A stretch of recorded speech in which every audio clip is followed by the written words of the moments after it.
আমরা সেদিন আগেই গুনার স্বীকৃতি দিয়ে দেব। আমরা বলবো, আল্লাহ তুমি প্রশ্ন করার আগে তোমার একটা কথা বলি, আমারে কিছু জিজ্ঞেস করো না, আমি সব করেছি। এমন কোন পাপ নাই যে পাপ আমারে দিয়ে হয় নাই। তোমার রহমত দিয়ে তুমি জান্নাতে পাঠাবা, তোমার দয়ায় জান্নাতে যেতে চাই, আমল দিয়ে না। পারবেন বলতে? কিয়ামতের দিন আমরা বলবো, আল্লাহ আমার আমল দিয়ে জান্নাত চাই না, আমি তোমার দয়া দিয়ে জান্নাত চাই। তোমার দয়া ছাড়া আমার কোনো উপায় নাই। লিল্লাহি তাকবীর।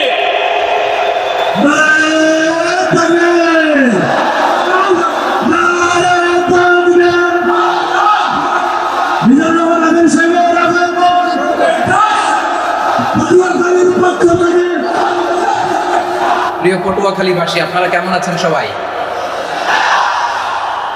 আমি তো দেখলাম যে গতকালই এসে আপনারা বসেছিলেন, কষ্ট হয় নাই?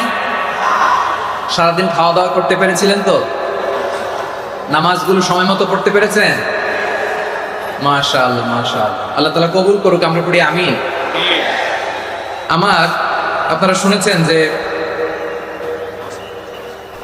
প্রতিটি বিভাগে আমরা একটি করে প্রোগ্রাম দিচ্ছি, একবার করে সফর করছি। তারই ধারাবাহিকতায় বরিশাল বিভাগের এই প্রোগ্রাম আমাদের মাসুদ ভাইয়ের কারণে বাধ্য হয়ে আমাকে পটুয়াখালীতে দিতে হয়েছে।